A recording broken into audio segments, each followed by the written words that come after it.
What's going on, everybody? Back again with another episode of Ask FP. I sincerely apologize for the delay. It's been crazy. I moved on Saturday. This is not going to be my permanent spot to record, but for right now, my family room is where I'm going to be doing all my recording until. It's not even the way I want my couch set up. Nothing's totally set up. But I decided to jump back in and go ahead and hit this Ask FP because I hadn't been doing it, been kind of neglecting it. Then it hasn't been on purpose. It's just been this move has been just bananas. My basement's still being finished or whatever. So, it's a work in progress. But we back, we here, we blessed. That's all it is. You already saw the title of this particular episode of Ask FP. So I'm happy to talk about that. But also, I do have an announcement I want to make. Some of you may have heard if you follow some of the other people who are going to be involved in this, and I got to read off some of this stuff because it's a lot of information. But I am going to be participating in what is called the Windy City Bulls NBA2K tournament, and it's going to take place in my hometown of Chicago. I think we have to thank for this Sub the Gamer. He is a YouTuber also from Chicago. I believe he had a great hand in setting this up. I know he had a great hand in getting me invited to it. But here are the players who will compete in this tournament. And if you guys are up on YouTube, you're going to recognize some of these names. The Admin, Zach TT Gamer, 50 Cal Mal, That Walker, Crispy Flakes, Agent 0000, LSK, That Kid Cuda, Sub the Gamer, TD Presents, iPod King Carter, Jessa the Laser, Lost and Unbound, and last but not least, Cash Nasty Gaming is going to be competing in this tournament. Now, here's the thing about it, and I'm gonna be totally honest with y'all. The part of this that I'm the most excited about is after the 2K tournament, which I plan on trying to win for sure. But after the 2K tournament, we're going to get down with some real basketball, IRL, baby. And, Junior just told me what that meant earlier today. In real life basketball, we playing at the Sears Center, which is the home of the Windy City Bulls. And if you didn't know what that is, that's the Chicago Bulls' new D-League affiliate team. So on that court at the Sears Center, we are getting it in. And, hey, I've been balling, baby, at least 3 times a week, letting it fly. What up? Post move. Right hand hook. Dream shaking. I've been doing it, man, so. But it's no secret. All these guys pretty much are younger than me. You know what I mean? But most of them probably smaller than me too, though. Bud ain't gonna be there because Bud a big dude, y'all. So and Bud can play for real. So these other guys, I don't know if they can play for real. We'll see. We're gonna find out. I know I comes and I do my little thing. I play a little strong, got a little pop, get a little drop. If I block somebody's shot. If I block somebody's shot at this thing, you best believe you gonna hear it. My mama said I can't have no company. You gonna hear it. So hopefully I could get that SWAT on somebody because you're gonna hear it. So, but yeah, I'm excited about that. That's Monday, October 10th, which is Columbus Day. I'm gonna take Junior with me. The wife is gonna be with me, Miss Franchise. I ain't never gave my wife a name, a YouTube name, but she gonna be Miss Franchise. That's from now on. That's what she gonna be. So, it's gonna be a good time. Gonna have a camera out there to get some footage, and we're gonna flip and turn it into a video. I'm trying to pick up some more regularity with these videos for sure. The move, like I said, the move was crazy, man. So crazy busy, still am, but things are beginning to slow down a little bit. But working that NBA 2K Legends roster, mostly concentrating on ratings first, and then going into the faces after that. I think that might make me do it a little bit quicker. I'm not sure for yet. And then also we are going to jump into the finish up with the player faces, tattoos, and shoes. So we'll be into that next. So I'm hyped. I'm excited. We got a lot going on. We got WWE No Mercy on Sunday. We got UFC 204, I believe it is. I lose track of the numbers. 204 on Saturday. So let's go. All right, so let's jump into the first question, which is the question of the week. And it finally comes from Ty Bud. He was giving me all kinds of problems, talking about how come he can't ever get the question of the week. Well, book it. Here you go, Ty. You got it. MyGM versus MyLeague. Why would I pick one over the other? So allow me to reintroduce myself. No, that ain't what I was about to say. But allow me to just kind of explain to people who may not be familiar with the different modes.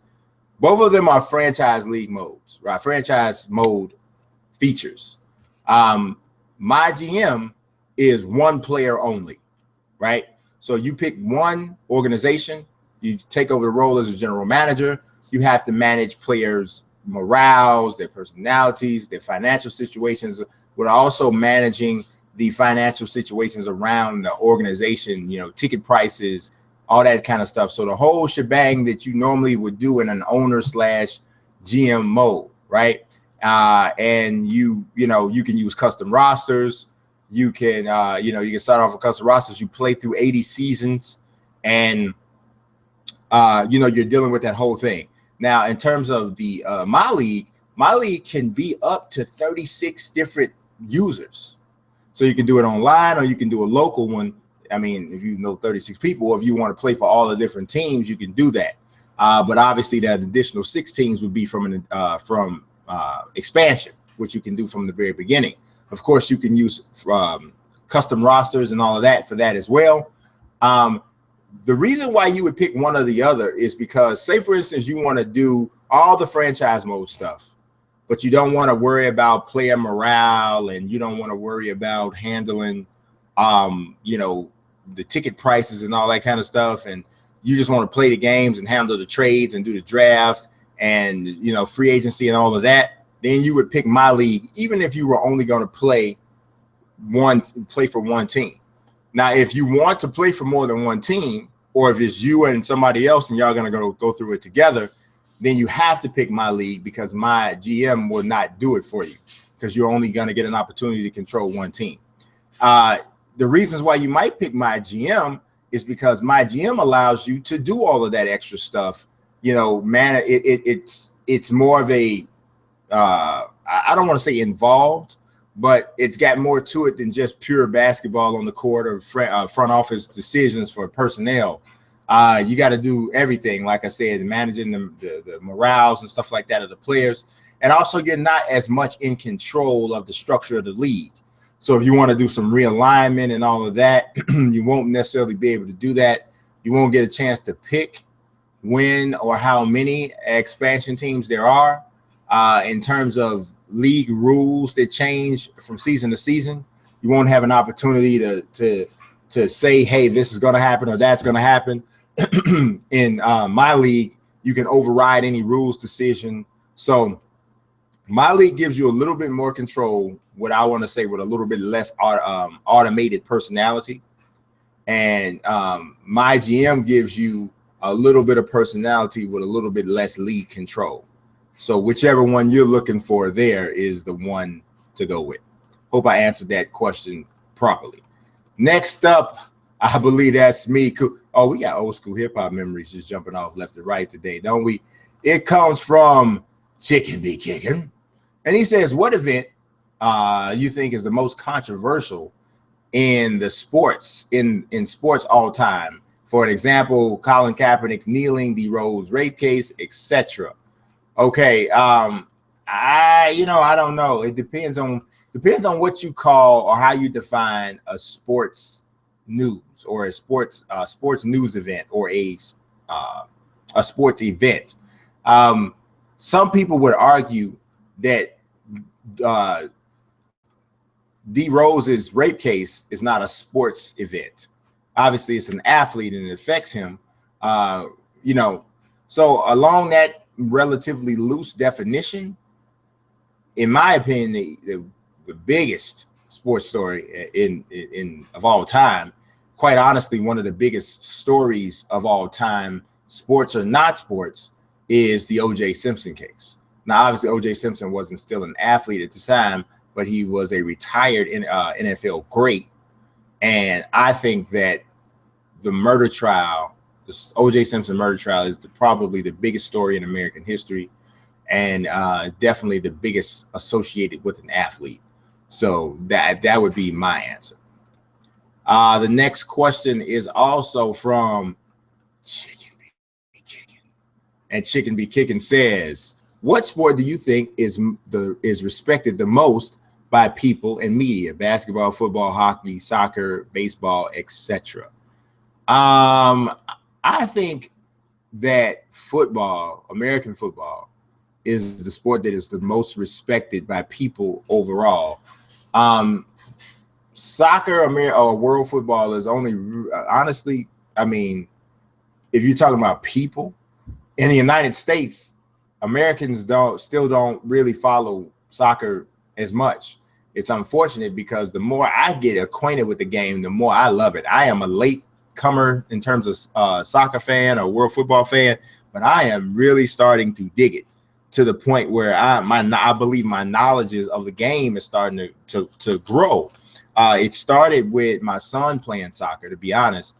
And so I started seeing certain things and like, oh, okay, I started seeing kind of what makes a player a good player and that sort of thing. And then I started playing FIFA and Pro Evolution Soccer, and I'm now relating children playing the game to these athletes or superb athletes playing the game. I'm like, wow. So now I'm getting even more of a perspective. Then I start watching real life soccer and I'm like, oh, I see. So I'm starting to get into it for sure. But in America, most people don't pay attention to it. I think football is king. I mean, as they say in the movie Concussion, I mean, they own a day of the week, literally. Football owns a day of the week from a commercial standpoint, and that's pretty big deal. It's a pretty big deal. So I would definitely have to say football. But obviously, football is not played in any other country besides the United States. So I guess soccer would be the answer worldwide, but football would be the answer in the United States. I think that's the best way to answer that. All right, my next question comes from Simon Torvay Sunland, and he says, if you were a pro athlete, for example, would you stand or kneel / protest during the playing of the U.S. national anthem? I think that's a very good question. I personally would stand, and here's my reason. I am absolutely on board with Colin Kaepernick not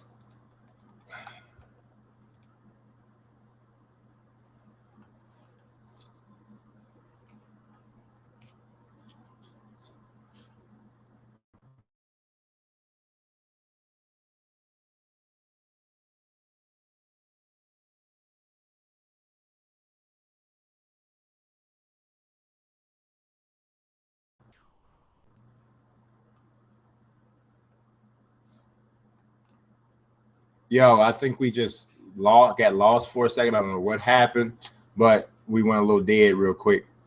So if I was staring off looking kind of crazy, that would be why.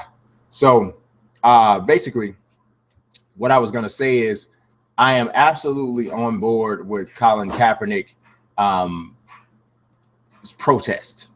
I feel I understand it, and I agree that absolutely something has to be done for the treatment of African Americans and people, period, in regards to the police basically abusing their authority, police not being held accountable for not valuing the lives of any citizen. And just so happens, specifically, we're talking about African Americans here. My only issue with the not standing for the national anthem is, aside from drawing attention to the situation, which I think to a degree is helpful, but aside from drawing attention to the situation, what is it really doing to remedy the issue? So that's my major question. There's a ton of attention on this. And because I mean, social media is making sure there's a ton of attention. Something happens, it's put on, on Instagram, on Twitter, on Facebook. It's all over social media. People are getting a hold of it. They're seeing these images. They're seeing what's going on. So nobody can say that they're not aware of what's happening. So now what? That's my question. Now what? What do you do now? Okay, everybody's aware this stuff is going on. I don't think it's happening more now than it used to. I think it's happening. I mean, because I remember when I was a teenager being harassed by the police more than one time. Almost every single person I know, every single African-American male I know has had a situation where they were mistreated in some way, shape, or form by police. So I don't think it's happening more now. I think social media magnifies everything. And I'm not saying it shouldn't be magnified, because a light should be shined on this. But what I'm saying is, what now? The attention is there. What are we going to do now? And my solution is always to attack something economically. Okay, tearing up your own city, getting violent with somebody else is not the answer. That is not the answer. But the people who make the decisions, the people who are in position to hold these officers and hold the police departments accountable overall are people. That's where the target has to be in regards to financially. You have to do these boycotts. You have to refrain from the use of certain products. You have to refrain from the use of certain services. You have to stop paying your money as a consumer into certain areas in order to impact the decision makers. And sometimes that's an indirect thing, and there's research that can be done to find out, okay, whose buttons do we have to push to force the hand of the folk who are in charge of making these decisions?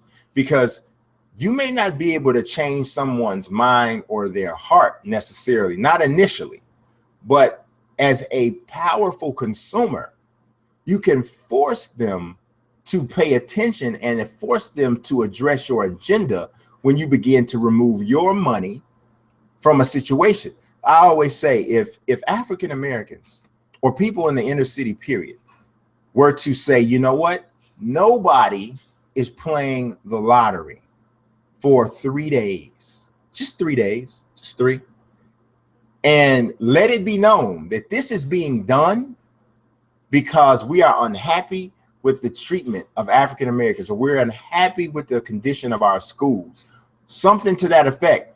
I promise you, the impact that would have economically on the state or the city would be one that would have to grab some folks' attention and would have to force action, because whether or not a person is still prejudiced, racist, corrupt, or what have you, when you impact someone's money, you make them move. We'll change your mind later, but for right now, we're going to change your pockets to make sure you change your behavior. And that's the way it has to go. I don't know that kneeling for the national anthem will be as impacting as something like that. All right, the next question comes from Simon Torvey Sunland as well. And for this one, he asked, what will you do if the Cubs end their drought and win the World Series? Oh boy. Oh boy. I'm talking about, I'm going to create a dance. I don't even know what it's going to be called, but whatever it's called, I'm going to do it. I mean, I remember me and my brother, we used to talk about, like, what would you do if the Cubs won the World Series? What would you do if the Bulls won a championship? This was before the Bulls won 6 championships. Like, what would you do? And we'd be like, I'm going to run buck naked down the street in a skull cap and some tube socks. If the Cubs, down the street in nothing but a skull cap and some tube socks, talking about Cubs win. I must be singing, go Cubs, go. Go Cubs, go. Hey, Chicago, what did you say? The Cubs gonna win the day. Throwing up that dope. That's what I do. So y'all better hope it don't happen, because don't nobody want to see me with nothing but a skull cap and some tube socks on. Tube socks, not gym socks, tubes. So with stripes on the top, the ones that they don't seem to want to put in NBA 2K when you try to create a player, right? So you know what I'm saying. There it is. There it is. All right, what we got next? I got also from Simon Torvey Sunland. He says the Golden State Warriors look invincible, but every team has weaknesses. Where can they be exploited? Woo-wee! I really don't know, brother. The only thing I could think of about with these guys is that from a physicality standpoint, if you can bang these guys in multiple positions, perhaps. But I mean, if you think about it, offensively, I don't know how you can stop them. I really don't know. Not consistently.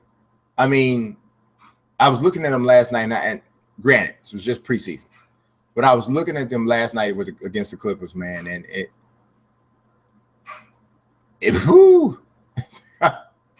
it's pretty silly. I mean, they offensively, they are so good. They could not play good defense and still win the NBA championship. They could, because offensively, they are that deadly that I don't know what you do. I really don't. I don't know. I mean, they have good ball handlers. They got guys that can excel in one-on-one. They got obviously the ball movement type offense that is unselfish and shares and moves the ball and plays the game the right way. They even have physical presences down there with Jaja Pachulia. They got lockdown defenders in Iggy and Clay and Draymond. They got versatility. They got, oh my God, it's really, and I ain't even mentioned Kevin Durant. Oh my God, it's insane. It's truly insane over there. So I really don't know. I really don't know. All right, the next question comes from Mid-Range Mamba out, aka Mr. 502. He says, does Wade saying Rondo is the best point guard he has ever played with say more about Rondo or the ability of his former point guards? Honestly, I think it's a little bit of both. Rondo is a very smart player. Very smart player. No, everybody who's ever been around this guy raves about his basketball IQ. I sometimes will question his selfishness or his unselfishness, because a lot of people's like, how can he be selfish? He passes the ball all the time. He always gets all these assists. But for Rondo, assists are like points for him. So there are times when I think he has an easier shot, or it's easier or better for the team for him to take a shot, but he'll kick the ball out to the corner because he wants to stockpile the assist, because that's how he gets paid. That's the stat that is going to be referenced by his agent, and so on and so forth. So that's my personal opinion about the way he plays. He's also has been notoriously a tough guy for coaches to get along with.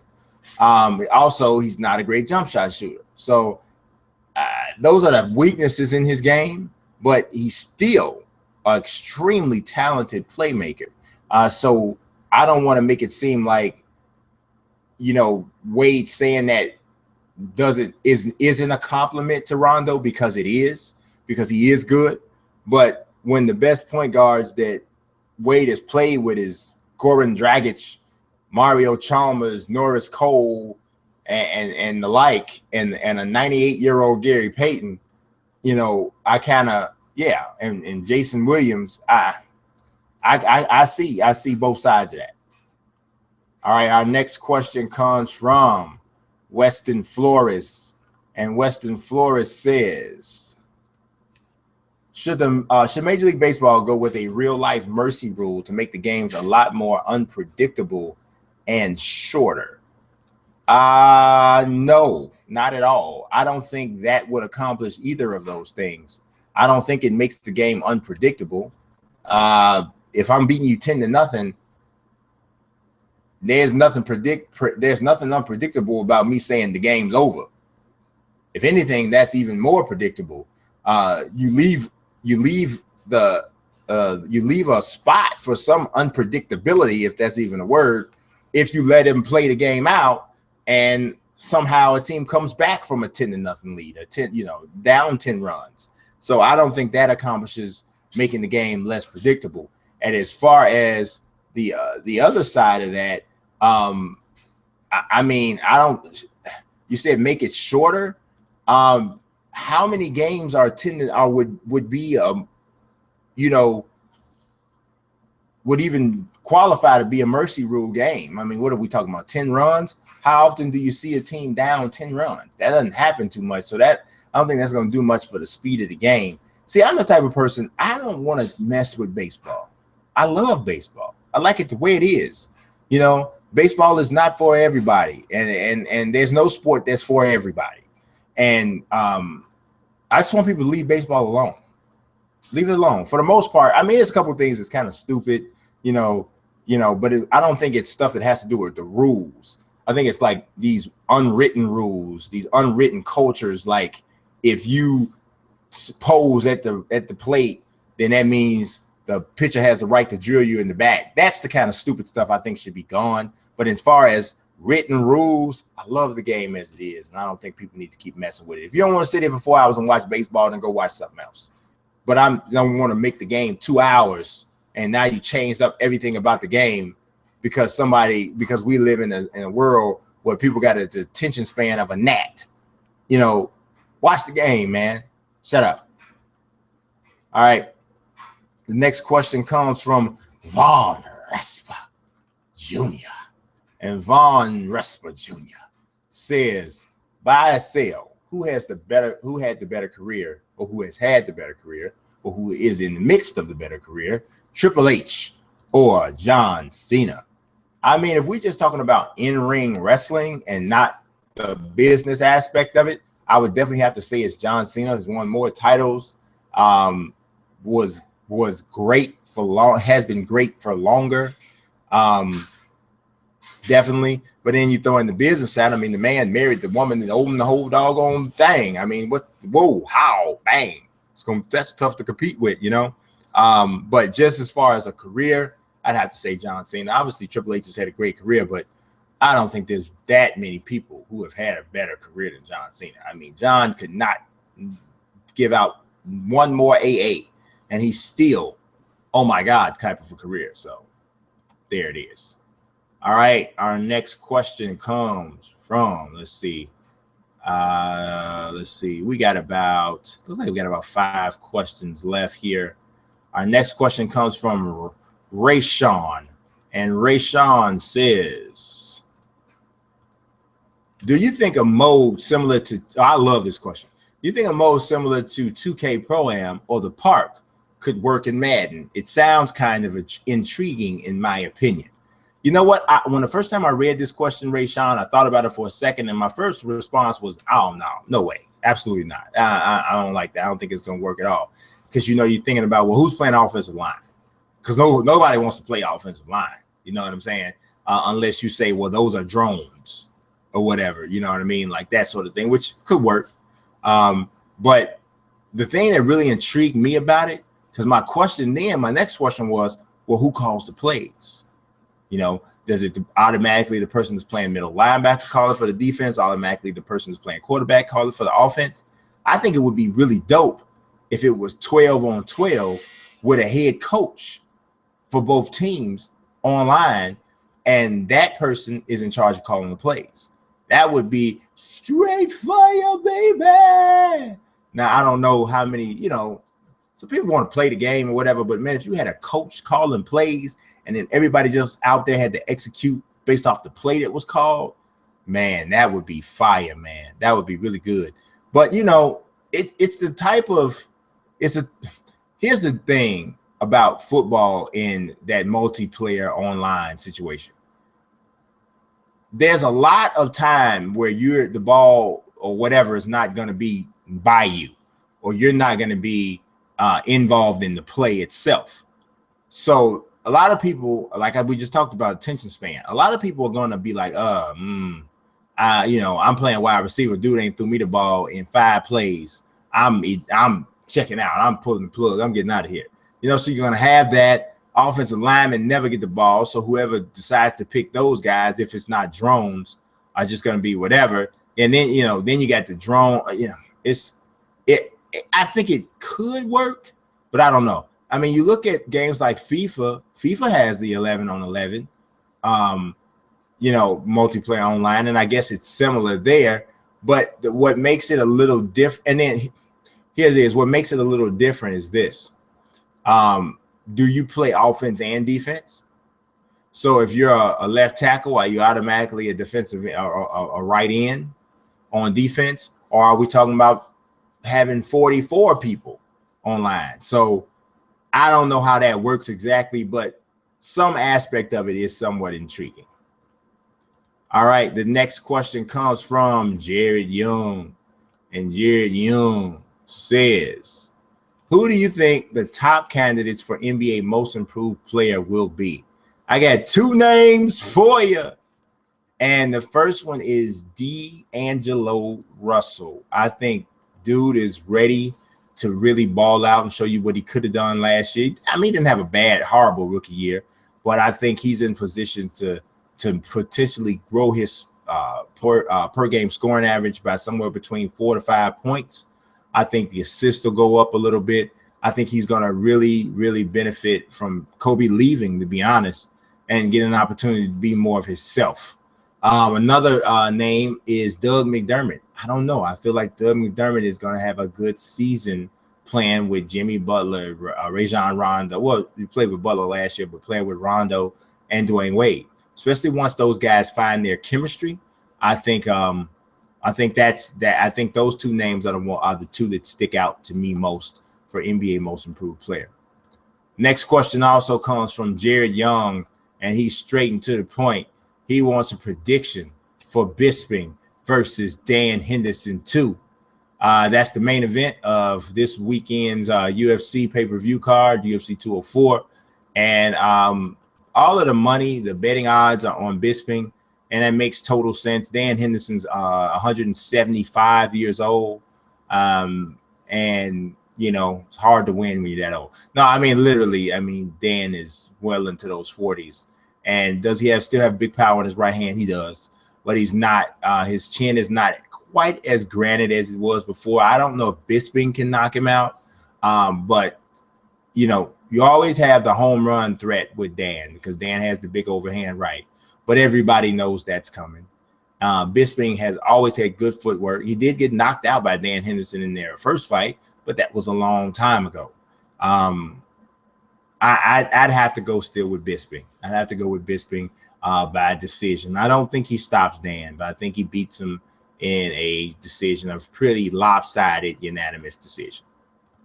All right, the next question is also from Jared Young, and Jared Young on this one says,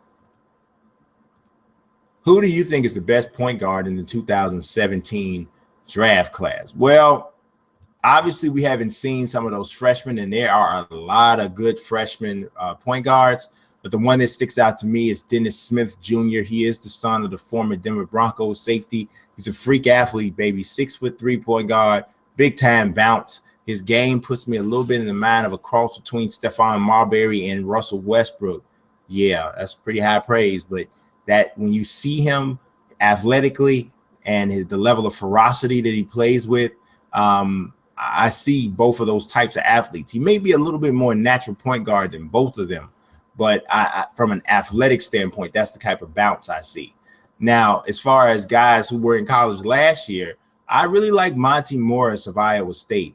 Got to get a little bit better with the jump shot, but he is cat quick, great vision, very unselfish, really excels at passing and creating for his team. So from the guys who were in college last year, he would be my pick as the top point guard, but no question about it, Dennis Smith has the most potential in my opinion. All right, the final question of the episode comes from Parker Nelson, and Parker Nelson says, what do you think is the most heated rivalry in the NBA right now? I think there is no question about it. The most heated rivalry is now the Oklahoma City Thunder against the Golden State Warriors. It was a heated rivalry anyway after last year, Thunder blowing a 3-1 lead. And then, of course, it just hit a fever pitch when Kevin Durant left the Thunder to go to the Warriors in free agency. Oh, it's real. is so real. It's absolutely real. That's the hottest rivalry to me in the NBA. That will do it for me in this episode of Ask FP. As I mentioned before, I appreciate you guys' patience.